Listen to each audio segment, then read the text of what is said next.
วันกลัวโลกจะรุ่มร้อนวันคำจะลับลอยถ้ามีเวลาว่างจดหมายมาบ้างอย่าทำเงียบเฉยหรือโทรศัพท์เข้ามาติชมเชยถามปัญหาเถิดเอ่ยจะเฉลยให้สุนฝากทำนี้มาช่วยย้ำเตือนอย่าลืมอย่าเลือนน้ำคำที่พร่ำสอนสังคมวุ่นวายสุดแสนอาวรณ์วันกลัวโลกจะรุ่มร้อนวันคำจะลับลอย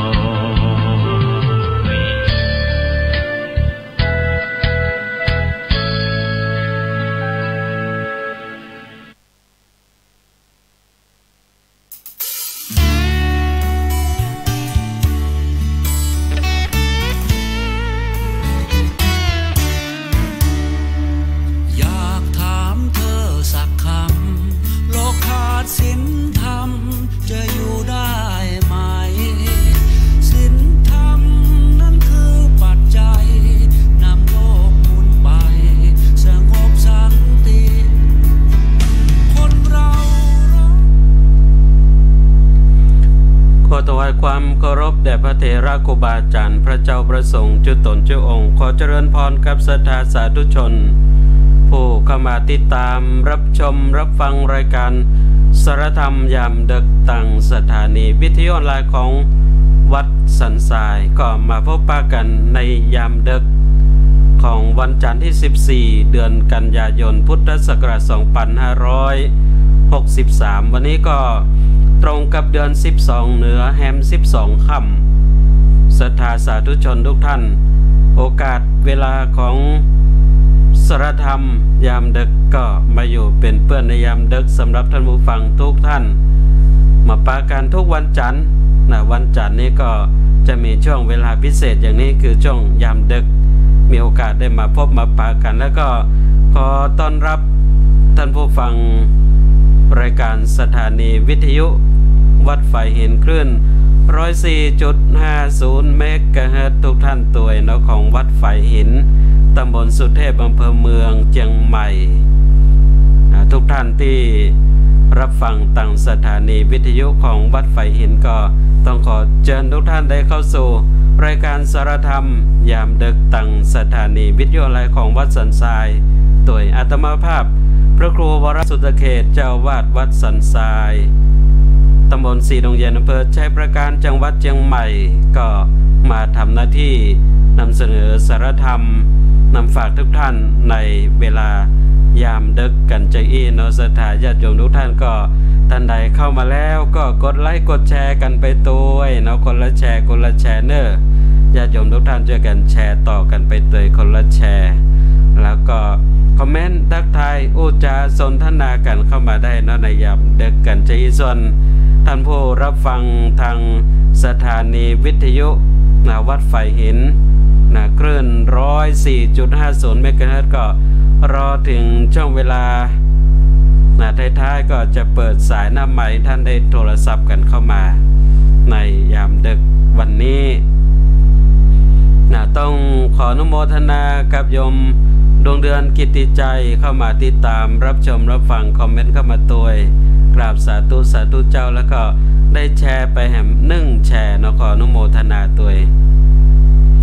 ขอบคุณท่านอาจารย์พระมหาพานุมาตรแก้วชนะตั้งกรุงเทพติดตามรับชมรับฟังอยู่ในช่วงเวลานี้ อนุโมทนากับโยมพี่จันดีต่างประเทศมาเลเซียเข้ามาติดตาม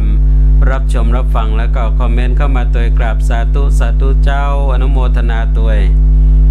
อนุโมทนากับคุณครูกนกวันสมหวังคุณครูโรงเรียนบ้านแม่ทะลบเข้ามาติดตามรับชมรับฟังในช่วงเวลานี้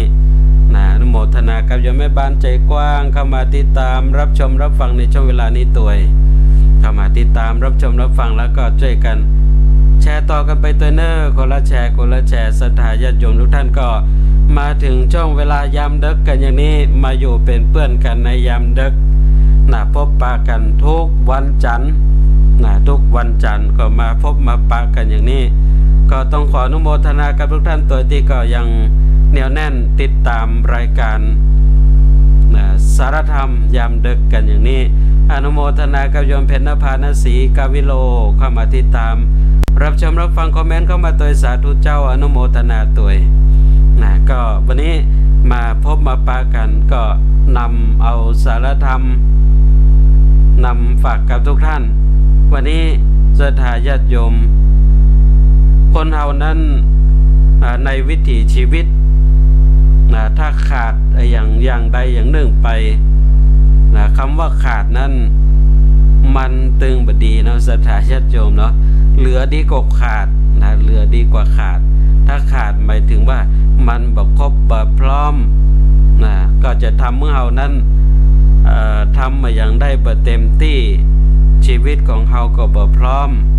ด้วยเนื่องว่ามันขาดนั้นขาดนี้ถ้าเหลือนี่ดีญาติโยมเนาะถ้าเหลือมีจนเหลือนั้นดีแต่ถ้ามันขาดนี่บ่ค่อยดีสักตัวใดเนาะญาติโยมเนาะอนุโมทนากับโยมนามพรเข้ามาติดตามรับชมรับฟังในช่วงเวลานี้ตัวเข้ามาติดตามรับชมรับฟังแล้วก็กดไลค์กดแชร์กันไปเถอะเนอคนละแชร์คนละแชร์ในญาติโยมทุกท่านในยามดึกๆกันจะช่วยกันแชร์ไปตัวเป็นโก้เป็นเกมกันในยามดึกยามดึกนี่ก็บรรยากาศเงียบญาติโยมนะในยามดึกฉะนั้นก็ช่วยกันแชร์ไปตัวเนอคนละแชร์คนละแชร์ก็เหลือดีกว่าขาดเนาะศรัทธาญาติโยมถ้าขาดนี่ก็มันก็บ่ค่อยดีสักตัวใดฉะนั้นเปิ้นจึงบอกว่าอนุโมทนาโยมหมื่นชัยวงศ์เข้ามาติดตามรับชมรับฟังคอมเมนต์เข้ามาตัวสาธุสาธุครับอนุโมทนาตัวเปิ้นจึงบอกว่าวัดขาดเจ้าศรัทธาญาติโยมวัดขาดเจ้าก็บ่ดีญาติโยมเนาะเจ้าในนี้หมายถึงเจ้าอาวาสศรัทธาญาติโยมวัดขาดเจ้าอาวาสบ่ดีแน่ญาติโยมเนาะ วัดขาดเจ้าอาวาสก็เหมือน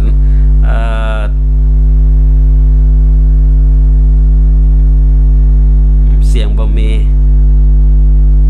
เกิดยังขึ้น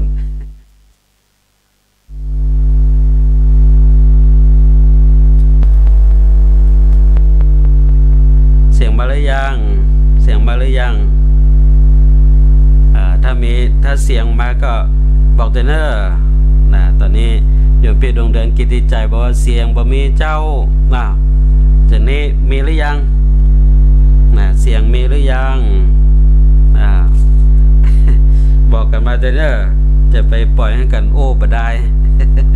บ่มีเสียงบ่มีเสียงมีแล้วเนาะเสียงมีแล้วเนาะวัดขาดเจ้าเนาะศรัทธาญาติโยมวัดขาดเจ้าเปิ้นถึงบอกว่าบ่ดี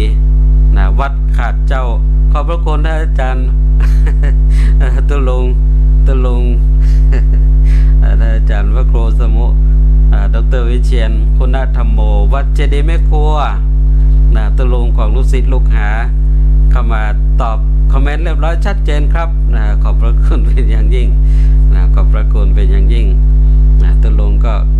ใส่จะนอนบรรลับเนาะคืนนี้ เข้ามาติดตาม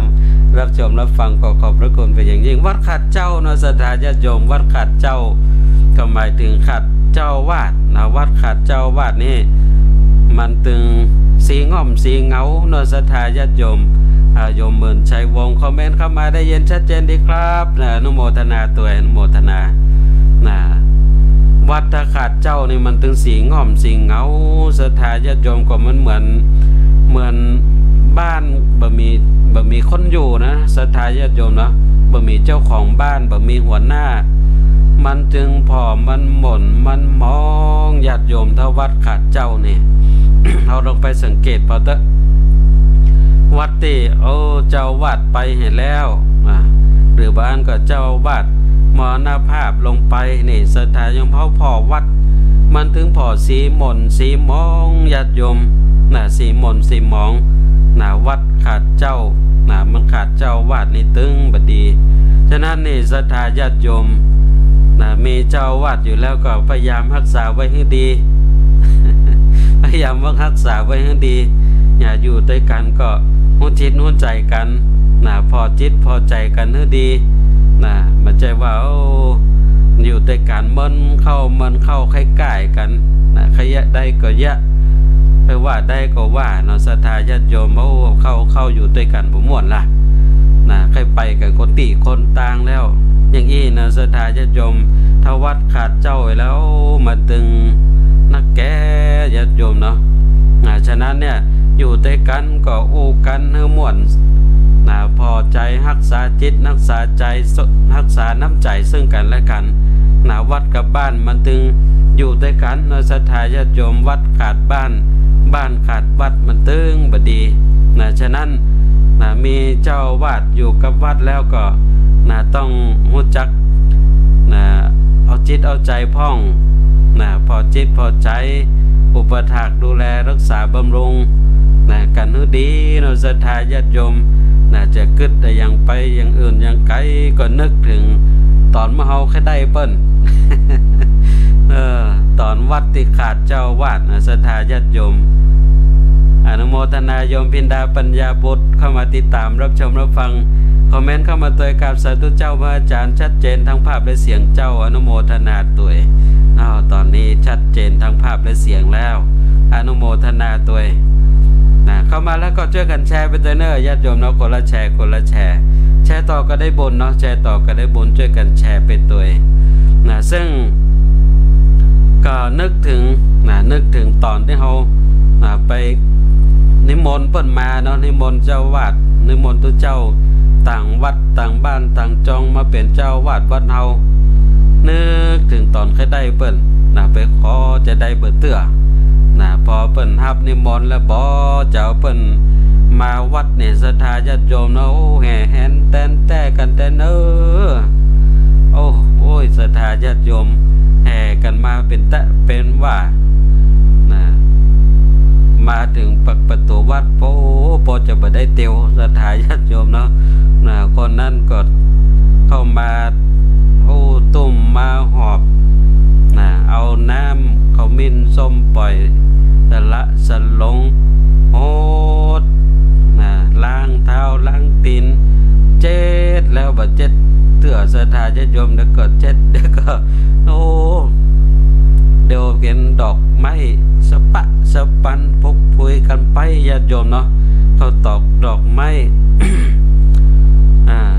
เอาตอนทับกันแต่แห่แหนแต่ศรัทธาญาติโยมพอถึงเวลาอยู่กันบ่ม่วนกันบ่ม่วนนี่เอาละศรัทธาญาติโยมนะอยู่ด้วยกันมันเข้าใกล้ๆกันเลยแล้วตอนเวลาเพิ่นจะไปนี่ตึ้มส่งมาหากันแล้วญาติโยมเนาะมาทางใดก็ไปทางนั้นเตอะญาติโยมเนาะอย่างงี้นี่นักแก่เนอะญาติโยมเนอะวัดขาดเจ้าไว้แล้วตัวเจ้าพระนายที่อื่นเพิ่นก็ขอบเหมือนกันญาติโยมเนาะว่าขนาดตัวเจ้าตัวนั้นเพิ่นจัดดีเขายังบ่เอาเพิ่นไว้มานิมนต์เอาแล้วเขาไปแล้วรู้เนี่ยศรัทธาญาติโยมเนาะเพิ่นก็พอกันเหมือนกันอันเนี้ยศรัทธาญาติโยมนะวัดขาดเจ้าเนี่ยมันตึงบดีฉะนั้นก็จะต้องเอาจิตเอาใจกันวัดกับบ้านนี่ญาติโยมวัดขาดเจ้านี่มันสีหม่นสีมองก็จะต้องพอคอยดูแลให้ดีศรัทธาญาติโยมถ้าจะเปรียบเทียบไปแล้วก็ เหมือนกับเราอยู่ด้วยกันในบ้านในศรัทธาญาติโยมเนาะกู้ผัวตัวเมียอยู่ที่กันที่บ้านก็ต้องเอาจิตเอาใจหูจิตหูใจผ่อนสั้นผ่อนยาวให้กันในศรัทธาญาติโยมเนาะก็เหมือนกัน ถ้าเปรียบเทียบก็เหมือนกันศรัทธาญาติโยมเนาะตอน เอาอยู่ในบ้านในตอนจะแต่งงานกันนี่เพิ่นนึกว่าแล้วเนาะศรัทธาญาติโยมจะแต่งงานกันเนี่ยโอ้หามื้อจันทร์วันดีแต่วันใดจะดีวันหัวเรียงหมอนอย่างนี้เนาะศรัทธาญาติโยมหามื้อจันทร์วันเดียนโมทนากับโยมออดสุพนัทเฟอร์นิเจอร์เข้ามาติดตามรับชมรับฟังขออนุโมทนาตัวเอาพอแต่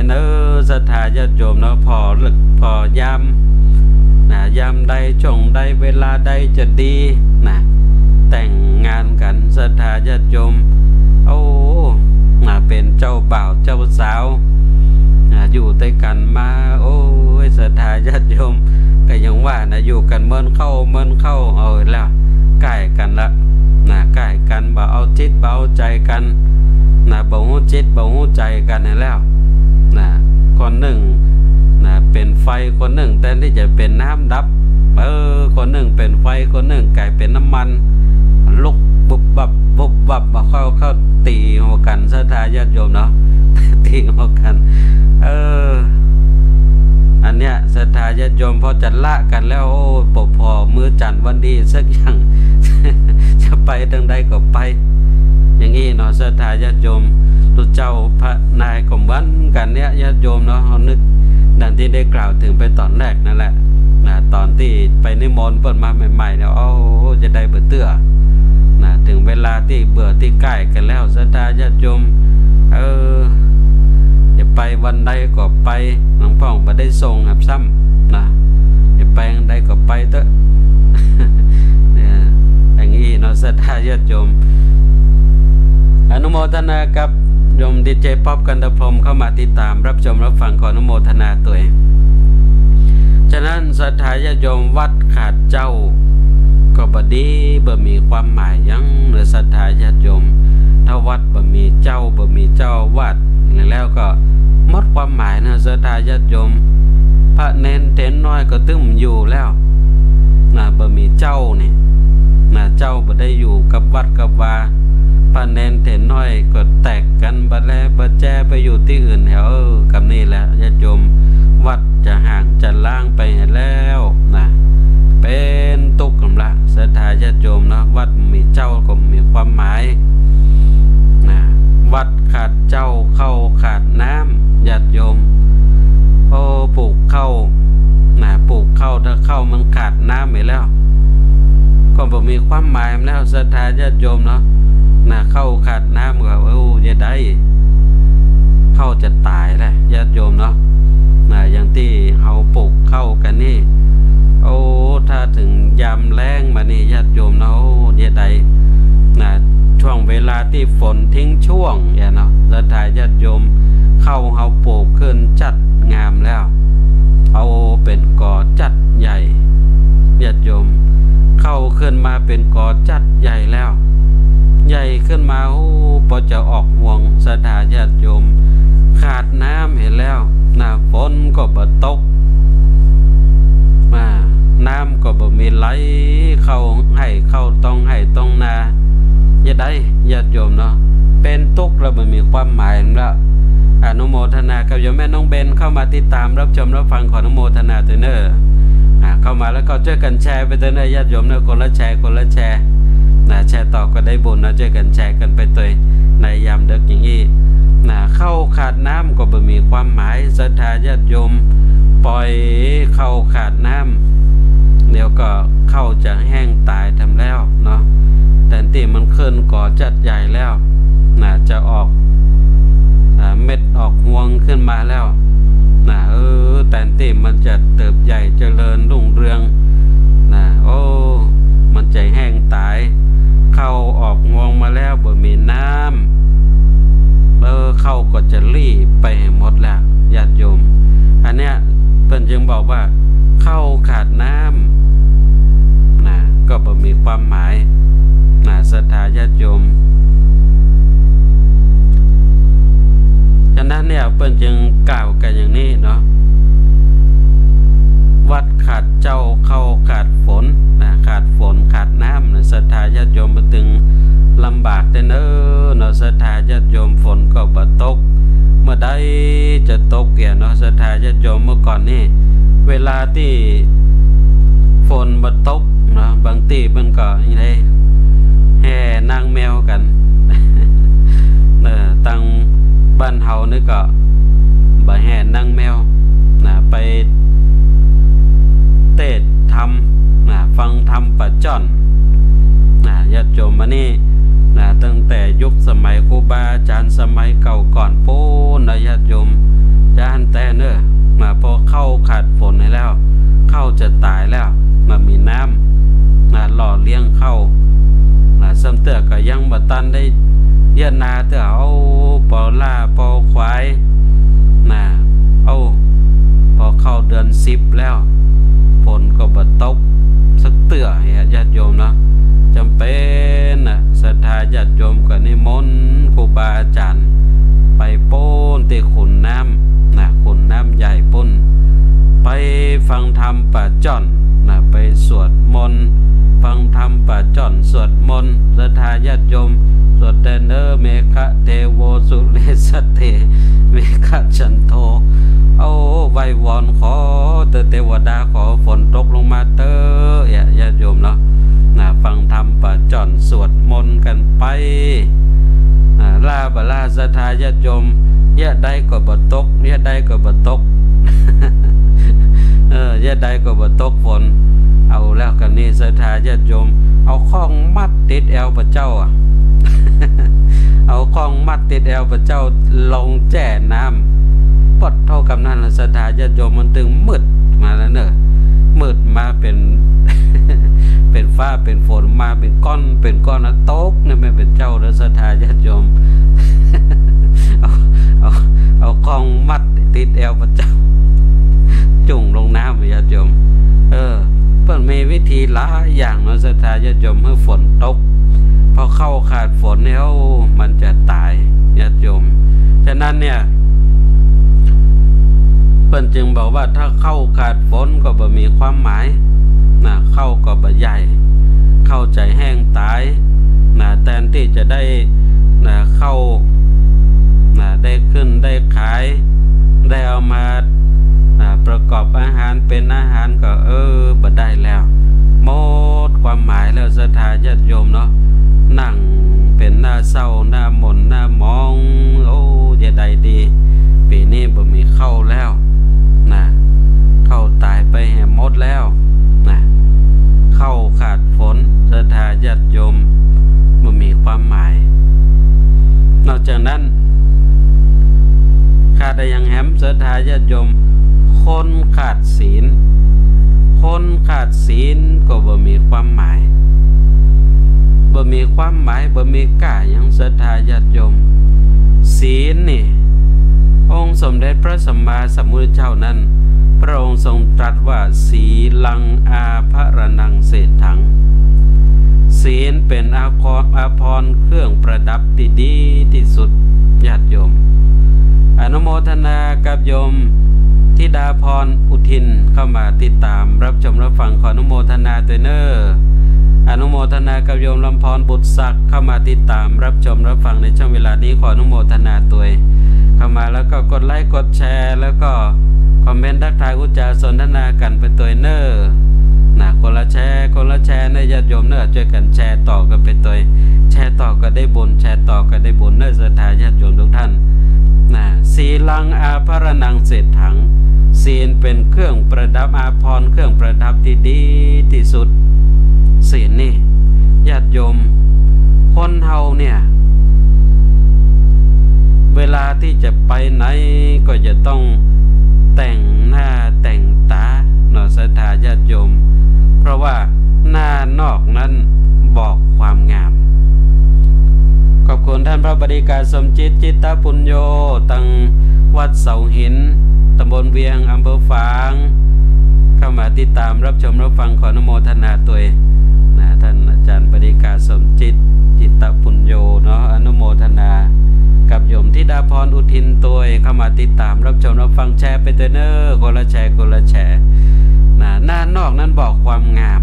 ศรัทธาญาติโยมฉะนั้นเนี่ยคนเฮานี่เวลาจะก่อนจะออกบ้านไปที่ไหนจะต้องแต่งหน้าแต่งตาก่อนเนาะโดยเฉพาะแม่ย่าแม่ยิงสุภาพสตรีนี่โอ้ยกว่าจะออกจากบ้านได้นี่ศรัทธาญาติโยมใจเวลาเมื่อบางพ่องอยู่หน้ากระจกนี่เป็นชั่วโมงศรัทธาญาติโยม2 พอหันนะเดี๋ยวก็ทาแป้งเดี๋ยวก็หวีผมเดี๋ยวก็เขียนคิ้วญาติโยมทาแป้งหวีผมแล้วก็ทาคิ้วเขียนคิ้วอนุโมทนาโยมดวงเดือนกิตติใจคอมเมนต์เข้ามาตัวมีเสียงละเจ้าอนุโมทนาตัวก็เขียนคิ้วทาลิปเขียนปากมาเดี๋ยวนี้ซ้ำให้ศรัทธาญาติโยมเนาะเขียนไปขอบตาบุ่น เอาง้อนจะได้บ่เตื้อ มันถึงสปะสปันกว่าจะออกบ้านได้เป็นชั่วโมงสำหรับสุภาพสตรีแม่ย่าแม่ยิงเนี่ยโอ้ศรัทธาญาติโยมมาตึงแต่งให้แต่เน้อเนาะเพราะว่าหน้านอกนั้นบอกความงามแม่ย่าแม่ยิงไปไหนก็ต้องแต่งให้มันงดมันงามหน่อยญาติโยมอนุโมทนากับโยมสำเริงฟูฟองตัวเข้ามาติดตามรับชมรับฟังในช่วงเวลานี้ขออนุโมทนาเป็นอย่างยิ่งก็จะต้องแต่งหน้าแต่งตาเจี๊ยะเนาะศรัทธาญาติโยมไปปลอมพ่องโอ้เสื้อผ้าก็ต้องใส่ศรัทธาญาติโยมใส่เสื้อผ้าก็ต้องใส่ดีๆงามๆญาติโยมเนาะใส่เสื้อผ้าก็ใส่ดีๆงามๆอนุโมทนาโยมไผ่พระพิไรจันทร์ประชูเข้ามาติดตามรับชมรับฟังในช่วงเวลานี้ก็อนุโมทนากับทุกท่านตัวเนาะเข้ามาติดตามรับชมรับฟังสารธรรมยามดึกกันจะก็เป็นชุมชนคนนอนดึกเนาะศรัทธาญาติโยมทุกท่านเข้ามาก็แสดงว่านอนดึกกันทั้งนั้นหรือว่าอันก็นอนบ่หลับ ก็เลยเอาสารธรรมยามดึกเป็นกู้เป็นเกมในยามดึกกันอย่างนี้เนาะขออนุโมทนาตัวเข้ามากดไลค์กดแชร์กันตัวเนอคนละแชร์แล้วก็คอมเมนต์ทักทายอุจจากันสนทนากันเข้ามาตัวแต่งหน้าแต่งตาแต่งเนื้อแต่งตัวใส่เสื้อใส่ผ้าก็ประดับประดาไปแหมศรัทธาญาติโยมเนาะใส่สร้อยใส่แหวนประเดี๋ยวนี้ไปนักกว่าเก่าแหมทาเล็บแหมศรัทธาญาติโยมเนาะทาเล็บมือเล็บเท้าโอ้ยญาติโยมแต่เนอกว่าจะออกบ้านได้ใจเวลาเมื่องดงามเพราะว่าหน้านอกนั้นบอกความงามศรัทธาญาติโยมแต่จะได้ก็ตามแล้วเรื่องของการตบการแต่งก็แต่งให้พองามหน่อยญาติโยมนะบางพ่องนะโอ้มันแต่งเกินล้ำไปถ้าอย่างนี้ถ้าแต่งเกินล้ำไปก็บ่งามแล้วศรัทธาญาติโยมเปิ้นจะว่าเงินตำละเอาอย่าอันปะล่ำปะเหลือวะคนตำนี้ตีว่าก็มีอยู่เนาะแต่งให้มันพองามแต่งเนื้อแต่งตัวบางพ่องโอ้ยใส่เสื้อใส่ผ้าใส่สั้นกิมดิมกอมด้อมศรัทธาญาติโยมอันนี้ก็บ่งามเนอะบ่งามประเดี๋ยวนี้ผู้ว่าราชการจังหวัดเชียงใหม่นี่เป็นประกาศประชาสัมพันธ์เชิญชวนเนาะของเฮาแต่งชุดผ้าเมืองกันเนอะเนาะคนเมืองเหนือของเฮาคนเชียงใหม่เฮานี่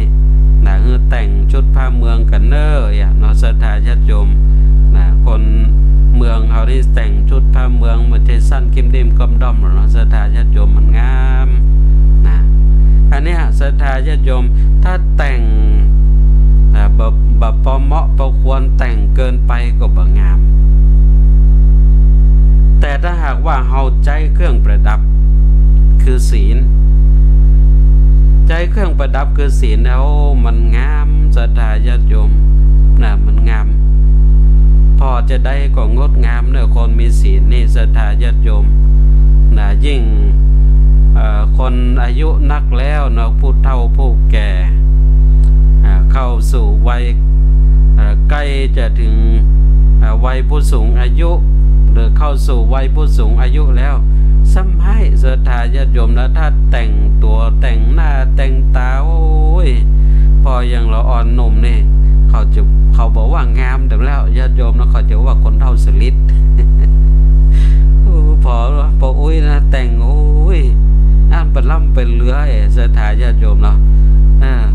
ยิ่งเป็นผู้สูงอายุผู้เฒ่าผู้แก่ซ้ำให้ศรัทธาญาติโยม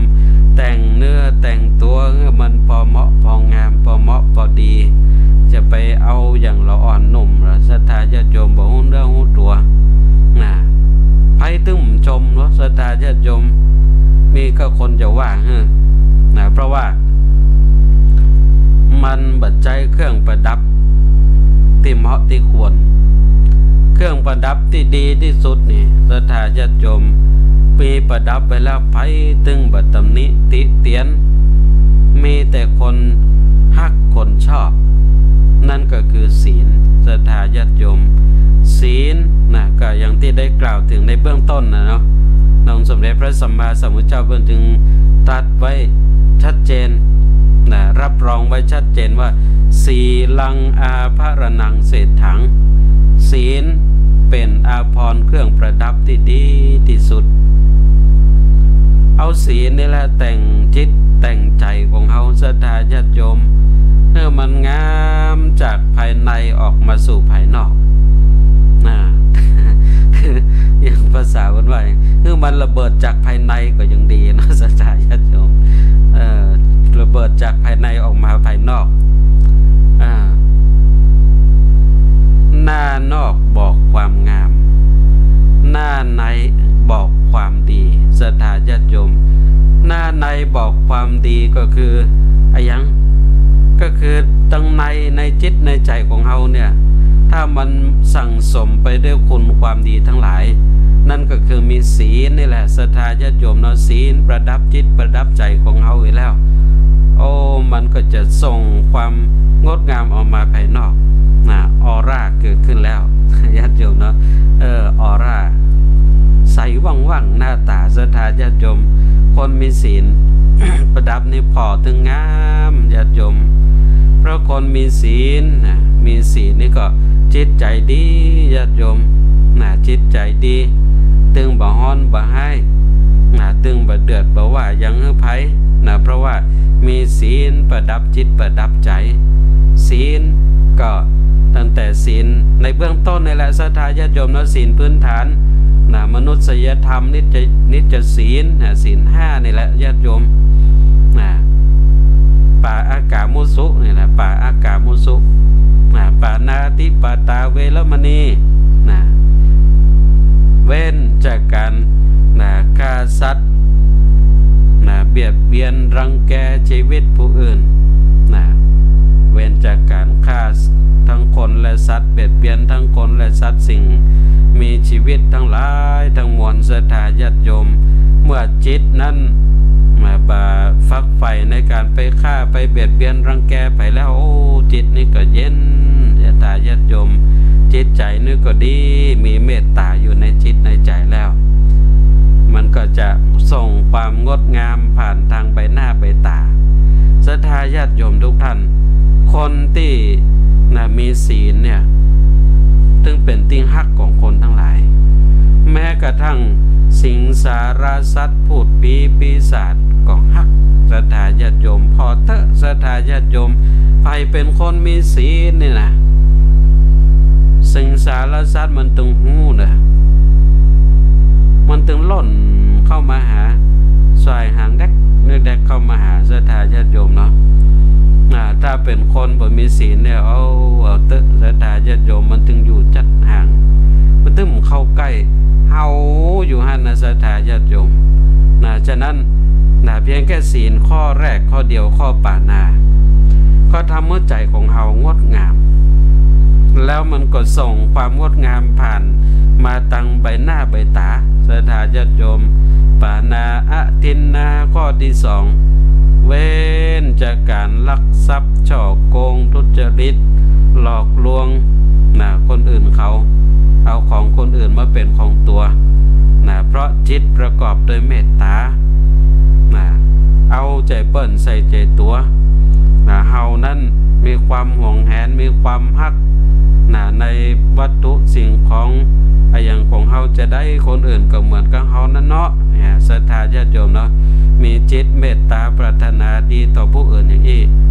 ใจก็งดงามส่งมาตั้งใบหน้าใบตาทำแล้วศรัทธาญาติโยมข้อที่3ข้อกาเมเว้นจากการประพฤติผิดในกามจากการที่ไปยุ่งเรื่องลูกผัวเมียของคนอื่นศรัทธาญาติโยมอันนี้ก็ส่งความงดงามทางด้านจิตด้านใจผ่านทางใบหน้าใบตามาแถมแล้วเป็นข้อที่3หน้าเป่งหน้าใสว่างศรัทธาญาติโยมเนาะพอถึงหน้าจุ่มอึกมึกไว้นะมาถึงข้อที่4ข้อมุสาข้อมุสาเว้นจากการพูดปดมดเท็จดูส่อเสียดเพ้อเจ้อเลวไหลก็ยิ่งทำมือใจของเรางดงามญาติโยมเนาะคนที่ไปจุไปไล่เพื่อนนี่ศรัทธาญาติโยมมันตึงบัดสง่าผ่าเผยในชุมชนไปที่ไหนก็เป็นบักให้เข้าสู้หน้าไผ่กลัวเปิ้นจะหู้ว่าเอาจุเรื่องนั้นเรื่องนี้มันตึงลบหน้าลบตาเวลาโอ้ก็เปิ้นให้แบ่งตาไหลลกแดกเนี่ยศรัทธาญาติโยมเนาะคนผิดศีลข้อที่4ถ้าเป็นคนที่มีศีลข้อที่4แล้วมาตึงจุ่มเย็นในจิตในใจหันไปก็ตึงเข้าใกล้ตึงบลิกบนี้ไปที่ไหนศรัทธาญาติโยมยิ่งมาศีลข้อที่5แต่มันศรัทธาญาติโยมเนาะข้อสุดท้ายข้อที่5ข้อสุดท้ายข้อร้ายแรงสุราเมรยะมัชฌปมาทฐานาเวรมณีเว้นจากการดื่มน้ำดองของเมาศรัทธาญาติโยมสิ่งมึนเมาทั้งหลายงดเว้นก็ยิ่งทำเมื่อใจนั้นงดงามสุขภาพก็ดีหน้าตาก็เปล่งปลั่งนี่ศรัทธาญาติโยมเพราะมีศีลแต่งจิตแต่งใจนอกจากจะหน้านอกบอกความงามหน้าในบอกความดีของเฮาออกมากันอย่างนี้ฉะนั้นเนี่ยศรัทธาญาติโยมเพิ่นถึงกล่าวกันอย่างนี้เนาะคนขาดศีลเห็นแล้วบ่มีความหมายศรัทธาญาติโยมเพราะมันบ่มีความดีความดีนั้นเป็นสิ่งที่เรียกว่าเป็นสิ่งที่ทำเมื่อชีวิตของเฮามีคุณค่าทำเมื่อชีวิตของเฮานั้นมีความหมายด้วยความดีที่เกิดขึ้นจากการที่เฮาสั่งสมเฮียซึ่งรักษาศีลทำให้เฮานั้นมีคุณความดีปรากฏเกิดขึ้นมีคุณความดีแล้วก็เรียกว่ามีชีวิตของเฮานั้นก็มีคุณค่ามีค่ามีราคาเนาะศรัทธาญาติโยมถ้าว่าเฮาบ่มีดีอย่างไว้กับตัวให้เลยเนาะศรัทธาญาติโยมเนาะ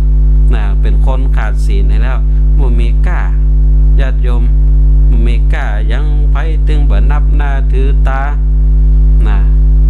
บ่นับหน้าถือตาเพราะมันมีศีลฉะนั้นเนี่ยเพิ่นจึงกล่าวกันไว้เนาะงกว่าจ้างมาตายแล้วเหลือหนังลูกเขาคนยังเอาใจกันได้มนุษย์เฮาตายสหายพี่น้องไผบ่ห่วงข้องอะไรสุดแต่ดุพวกยังเอาขว้างไกกลัวจักเป็นภัยผีจักหลอกบ้านผีจักหลอกบ้านเนี่ยศรัทธาญาติโยมเนาะคนเฮานี่เป็นอย่างอี้แต่ถ้าบ่มีศีลเห็นแล้วนั้นบ่มีความหมายสู้งัวสู้ควายยิ่มได้เตื้อศรัทธาญาติโยมเนาะงัวควายตายแล้วมันถึงใจประโยชน์ได้หมดจิ้นก็กินล้ำละลาบก็ล้ำแกงอ่อมก็เหมาะญาติโยมเป็นกระดูกเป็นเขาเป็นยังก็ยังใจประโยชน์ได้หมดญาติโยมเนาะหนังก็หนังควายจีศรัทธาญาติโยมเนาะกินก็ล้ำอยู่เป็นเขาก็เป็นเครื่องประดับเอาคนเฮาตายนี่ศรัทธาญาติโยม ไผจะเอามาประดับบ้านผมมีไผเอาศรัทธาญาติโยมไผจะเอากะโหลกหัวกะโหลกมาประดับบ้านมีศรัทธาญาติโยมมีก็คนกลัวน่ากลัวคึดกลัวจ้าศรัทธาญาติโยมสปะหลายสิ่งหลายอันหลายประการอย่างเนี้ยเนาะศรัทธาญาติโยมฉะนั้นคนขาดศีลนี่บ่มีความหมายบ่มีความหมายแท้ๆในญาติโยมฉะนั้นจะต้องหมั่นรักษาศีลเอาไว้ให้ดีแล้วตรงเวลานี้ก็ท่านใดจะโทรศัพท์เข้ามาก็โทรมาได้เนอะญาติโยมเนอะที่ท่านรับฟังอยู่บอกว่าจะรับฟังอยู่ที่ไหนจะโทรเข้ามาในเวลานี้ก็โทรมาได้เนอะที่เบอร์โทรศัพท์0898523498เนอะญาติโยมโทรมาได้เนอะ0898523498เนอะญาติโยมทุกท่านรับฟังกันอยู่ที่ไหนอยู่ตังใดก็โทรกันเข้ามาได้เนอะในช่วงการเวลานี้ก็เป็นช่วงเวลาที่เปิดสายหน้าไมค์ให้กับศรัทธาญาติโยมทุกท่านได้โทรศัพท์กันเข้ามาแล้วเนอะบอกว่าท่านจะฟังผ่านทางสถานีวิทยุออนไลน์ของวัดสันทรายในช่วงเวลานี้ก็ดีหรือที่รับฟังผ่านทางสถานีวิทยุวัดไฟเห็นคลื่น 104.50 เมกะเฮิรตซ์ก็ดีเนอะศรัทธาญาติโยมโทรกันเข้ามาได้เอาแล้วเสียงสายแรกในยามดึกของวันนี้เจริญพร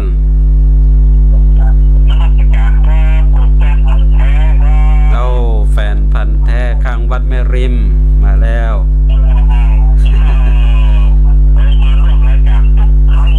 โอ้สาธุ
จากแฟนพันธุ์แท้ FC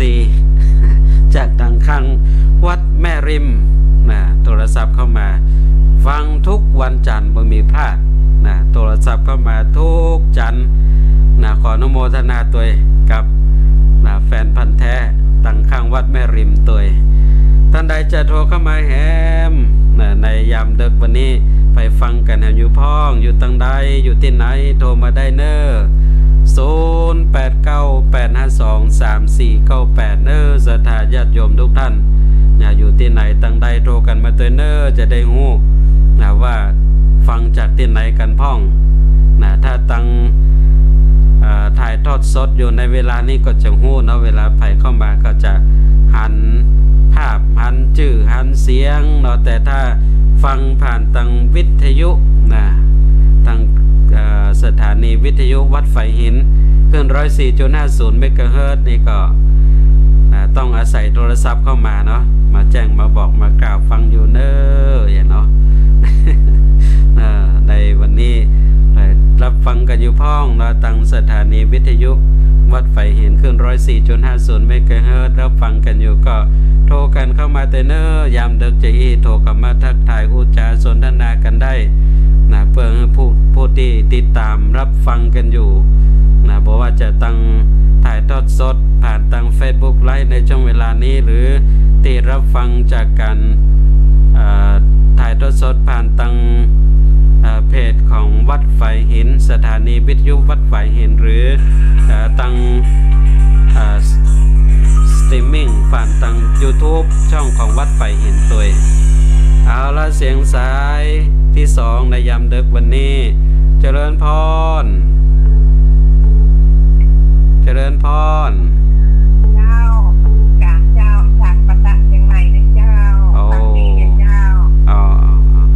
เจ้าไว้สาเจ้าสาธุเจ้าชัดเจนเลยเนาะโยมเนาะเจ้าก็ตัวติดตามรับฟังกันเนาะทุกวันจันทร์4 ทุ่มถึง 5 ทุ่มฟังเสียงนี้วันนี้ผมมีฟ้ามีฝนอากาศเจ้าได้ยินดีเจ้าสาธุเนอโยมเนอเจ้าสาธุอนุโมทนาแล้วเสียงสายที่2ในยามดึกวันนี้เนาะศรัทธาญาติโยมจากทางเชียงใหม่เนาะจากทางปัตตานีเชียงใหม่ก็ต้องขออนุโมทนาตัวแล้วก็เสียงสายเมื่อตะกี้เนาะซ้อนกันท้าย7550เนาะซ้อนกันเมื่อตะกี้เสียงสายซ้อนกันโทรเข้ามาใหม่ได้เนอะเสียงสายเมื่อตะกี้ท้าย7550โทรเข้ามาใหม่เนอะโทรเข้ามาใหม่เมื่อตะกี้เสียงมันสายมันซ้อนกันเนาะโทรเข้ามาใหม่ได้เบอร์เมื่อตะกี้7550เนาะโทรเข้ามาใหม่แล้วก็ท่านใดจะโทรเข้ามาก็จะเนอศรัทธาญาติโยมยังพอมีเวลาเนอะยังพอมีเวลาสำหรับการที่จะโทรเข้ามาในช่วงยามดึกของวันนี้ฟังอยู่ที่ไหนฟังอยู่ตั้งใดเนาะมาแล้ว7550เจริญพรเจ้าว่าเจ้าไม่ฟังเนอฟังอยู่บ้านมอนมาลามเจ้าจากบ้านอย่างก็แม่บ้านมอนมาลามเลยเจ้าบ้านมอนศรีมาลามกลางเจ้าสันกลางอำเภอสังกำแพงเนาะสาธุชัดเจนดีเจ้าชัดเจนดีเนาะดีเข้าใจง่ายเจ้าก็ตัวรับฟังได้นะแม่เนาะทุกวันจันทร์4 ทุ่มถึง 5 ทุ่มเจ้าฟังพื้นสมัยหลายองค์หลายข้างเจ้าฟังหลายตนหลายองค์เนาะเป็นแชร์เป็นลิงก์สัญญาณกันอันนี้จากตังชัยประการเนอะโยมแม่เนอะจากตังชัยประการได้อนุโมทนาแม่เนอะสาธุเลยแล้วเสียงสายที่3ในยามดึกวันนี้จากตังบ้านมอนศรีมารามตังสันกลางอำเภอสันกำแพงโทรศัพท์เข้ามาอุจาสนทนากันก็ติดตามรับฟังทุกรูปทุกตนทุกองค์ที่เป็นลิงสัญญาณผ่านตังสถานีวิทยุของวัดฝ่ายหินขึ้น 104.50 เมกะเฮิรตซ์ต้องขออนุโมทนาตัวเขาโยมแม่แล้วก็เป็นคนห่มศีลห่มกินห่มทาน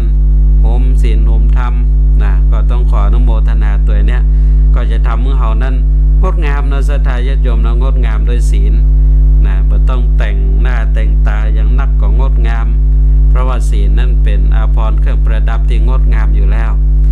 แล้วท่านใดจะโทรเข้ามาแฮมก็ยังพอมีเวลาเนอะญาติโยมเนอะรับฟังอยู่ที่ไหนอยู่ตั้งใดโทรมาได้089-852-3498เนอะ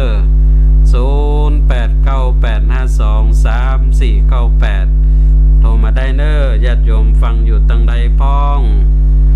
เพราะว่าฟังผ่านตังสถานีวิทยุนี่ก็อาศัยโทรศัพท์เข้ามาอู้กันเนาะศรัทธาญาติโยมถ้าบ้านก็บอกว่ามีไผฟังกันอยู่พ้องจะปล่อยให้ผู้จัดรายการอยู่คนเดียวกะศรัทธาญาติโยมรับกันเห็นแล้วเนาะศรัทธาญาติโยมเพราะมันเป็นเวลาในยามดึกฉะนั้นไผฟังกันอยู่ไผยังบ่รับเตื้อโทรกันเข้ามาได้เนอะ089-852-3498สำหรับศรัทธาญาติโยมที่รับชมรับฟังผ่านทางการถ่ายทอดสดก็คอมเมนต์ทักทายอุจจาสนทนากันมาได้เนอะในช่วงเวลานี้คอมเมนต์ทักทายกันเข้ามาได้แล้วก็ช่วยกันแชร์กันไปด้วยคนละแชร์เนอะศรัทธาญาติโยมก็โดยพลังการแชร์ของทุกท่านแล้วก็ทำให้ผู้คนได้มีโอกาสได้เข้าถึงรายการธรรมะกันนักขึ้นศรัทธาญาติโยมก็ช่องของ รายการเสียงธรรมจากวัดสันทรายในช่วงเวลาทุ่มถึง2 ทุ่มวันนี้ก็มียอดคนติดตามรับชมก็เกือบ200 คนแล้วศรัทธาญาติโยมเนาะเกือบ200 คนก็เพิ่มจำนวนขึ้นเรื่อยๆจากการที่ทุกท่านได้ช่วยกันแชร์ต่อกันไปเนาะก็ด้วยพลังการแชร์ของเขาก็ทำให้ผู้คนมีโอกาสได้เข้าถึงรายการธรรมะกันนักขึ้นแล้วก็คนได้ฟังธรรมก็จะทำให้สังคมเขาก็ดีขึ้นเนาะศรัทธาญาติโยมศีลธรรมบังคับมาโลกาจวินาศหลวงพ่อพุทธทาสนั้นกล่าวไว้อย่างนี้แหละศรัทธาญาติโยมแล้วก็แม้กระทั่งในส่วนของในครั้งพุทธกาลเนาะในครั้งพุทธกาลก็เป็นที่มาของศาสนาวิธีก่อนที่เราจะฟังธรรมก็ต้องอาราธนาธรรมไปก่อนนะพรหมาจโลกาธิปติสหัมปติกันอัญชลีอันทิวรังอายาจทะสันติทะสัตตปรชกะชาติกาเทเสตุธรรมังอนุกัมปิมังปะชังเนี่ยก็มาจากนี่เหมือนกันนะศรัทธาญาติโยมเนาะก็ในคราวที่องค์สมเด็จพระสัมมาสัมพุทธเจ้าพระองค์ทรงตรัสรู้ใหม่ๆก็ทรงเสวยวิมุตติสุขอยู่7 สัปดาห์ด้วยกันศรัทธาญาติโยมแล้วก็ใครควรพิจารณาว่าธรรมที่เราตรัสรู้นี่เป็นของละเอียดอ่อนลึกซึ้งยากที่ผู้คนจะเข้าใจได้เราจะบทแสดงธรรมบทไปแล้วเอาละเสียงซ้ายที่4ในยามดึกของวันนี้เจริญพรสาธุแม่ฟังจากทางได้แม่จันดีนะบ้านปากกาแม่ซ้ายเชียงใหม่แม่จันดีตั้งสันทรายเชียงใหม่พุ่นเนาะอันนี้สันทรายชาวประการไปเนอะแม่สันทรายเหมือนกันไปเที่ยววันน้ำบ่อสาวาไปน้ำบ่อสาวาไปผ่านชาวประการไปเนาะไปที่ฝั่งไปงานสัญจรเนาะสัญจรที่น้ำบ่อสวาเนาะอนุโมทนาตัวเองได้ยินก็แม่เดี๋ยวแม่ได้ยินก็เดี๋ยวแม่จันดีได้ยินก็สัญญาณเลยพอดีเห็นแล้วก็ได้ยินชัดเจนแม่ได้ยินชัดเจนได้ยินชัดเจนดีแม่เดี๋ยวแม่ได้ยินก่อนได้ยินชัดเจนก่อนวัดพระบาทอุดมน้ำบ่อสาวาเนาะวันนั้นไม่ได้ไปแม่ไม่ได้ไปวันนั้นมีงานอยู่ในอำเภอนี่จะได้ก่อนอนุโมทนาได้ไหมเนอะมีโอกาสก็มาแวบไม่เอา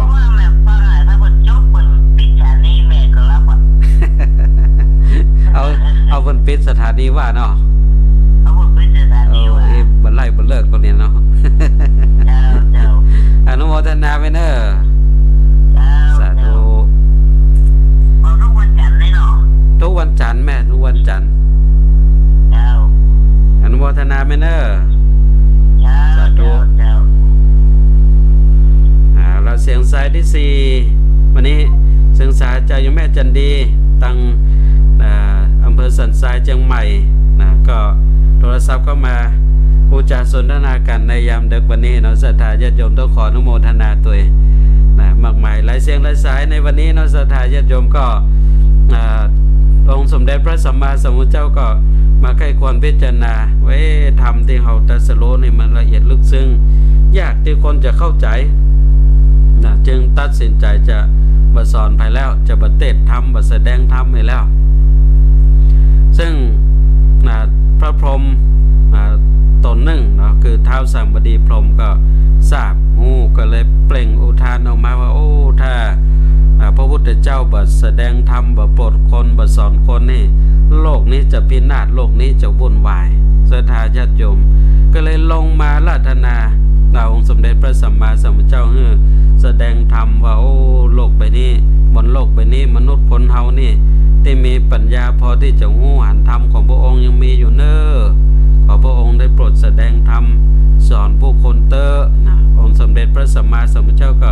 พิจารณาหันเป็นอย่างนั้นก็เลยฮับคำอาราธนาฉะนั้นนี่ศรัทธาญาติโยมนะจึงเป็นเหตุน้องว่าเราช่วยกันแชร์ต่อกันไปคนละแชร์คนละแชร์นะเดี๋ยวนี้บ้านเมืองฮอนไห้เดือดร้อนวุ่นวายน้องศรัทธาญาติโยมเพราะว่าคนขาดศีลขาดธรรมกันมันนักญาติโยมดังนั้นก็ช่วยกันแชร์ต่อกันไปนะให้ผู้คนได้มีโอกาสได้ฟังธรรมได้หันธรรมกันพ่องนะก็จะทำให้นะบ้านเมืองของเราก็จะสงบสุขร่มเย็นนะศรัทธาญาติโยมฉะนั้นก็ช่วยกันแชร์ต่อกันไปโดยอนุโมทนาครับอาจารย์ทองทวีพรประภาเข้ามาติดตามรับชมรับฟังในช่วงเวลานี้ขออนุโมทนาตัวก็แชร์กันไปคนละแชร์คนละแชร์เด้อญาติโยมทุกท่านเนาะก็เอาศีลเอาธรรมปองห่มจิตปองห่มใจของเรารักษาจิตรักษาใจกันให้ดีเนาะศรัทธาญาติโยมนะหน้านอกบอกความงามหน้าในบอกความดีนะด้วยศีลด้วยธรรมของเรานี่แหละศรัทธาญาติโยมเนาะฉะนั้นวันนี้โอ้ถึงเรื่องของขาดยังก็บ่มีความหมายศรัทธาญาติโยมเนาะนะวัดขาดเจ้าเข้าขาดฝน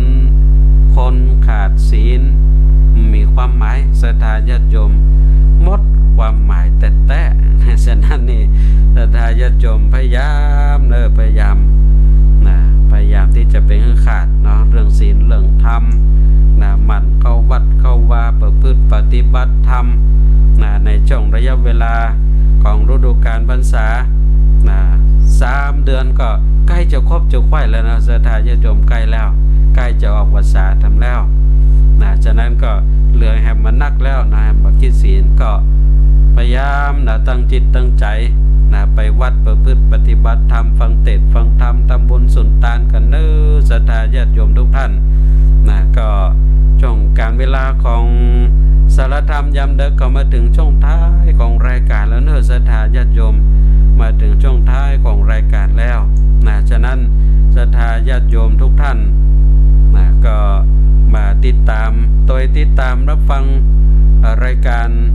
สารธรรมยามดึกกันได้เนาะในทุกวันจันทร์นะทุกวันจันทร์ก็ตั้งแต่เวลา 4 ทุ่มถึง 5 ทุ่มอย่างนี้เนาะก็พบปะกันฉะนั้นก็ตัวติดตามรับชมรับฟังกันได้สำหรับทางสถานีวิทยุออนไลน์ของวัดสันทรายนี่ก็ทุกวันนะในช่วงเวลาทุ่มถึง 2 ทุ่มนะรายการเสียงธรรมจากวัดสันทรายนะก็มาพบมาปะกับทุกท่านกันอย่างนี้เอาละศรัทธาญาติโยมทุกท่านเหลียวพอเวลาหมดเวลาแล้วก็คงจะได้โอกาสเวลาที่จะนำรายการสารธรรมยามดึกจากลาท่านผู้ฟังกันไปด้วยโอกาสเวลาเพียงเท่านี้นะศรัทธาญาติโยมทุกท่านก็ต้องขอบพระคุณพระเถระครูบาอาจารย์จุตนเจ้าองค์ตัวที่เข้ามาติดตามรับชมรับฟังแล้วก็ขออนุโมทนากับศรัทธาญาติโยมทุกท่านไม่ว่าจะรับฟังจากทางการถ่ายทอดสดก็ดีหรือรับฟังผ่านทางสถานีวิทยุออนไลน์ของทางสถานีวิทยุของวัดไฟหินนะขึ้น 104.50 เมกะเฮิรตซ์ตัวนะก็ต้องขออนุโมทนากับทุกท่านนะขออำนาจของคุณพระศรีรัตนตรัยแล้วก็สิ่งศักดิ์สิทธิ์ทั้งหลายคุณบุญกุศลที่ศรัทธาญาติโยมทุกท่านได้บำเพ็ญประกอบกระทำบำเพ็ญให้เป็นไปจนได้กลับกลายเป็นพระปัจจัยเป็นอุปนิสัยหนุนส่งถึงวิถีชีวิตของทุกท่านเมื่อได้ประสบพบกับความสุขความเจริญโชคดีมีใจอยู่เย็นเป็นสุขเหมือนกันทุกท่านทุกคนและขอทุกท่านจงเจริญในธรรมแห่งองค์สมเด็จพระสัมมาสัมพุทธเจ้ายิ่งขึ้นไปก็ขอ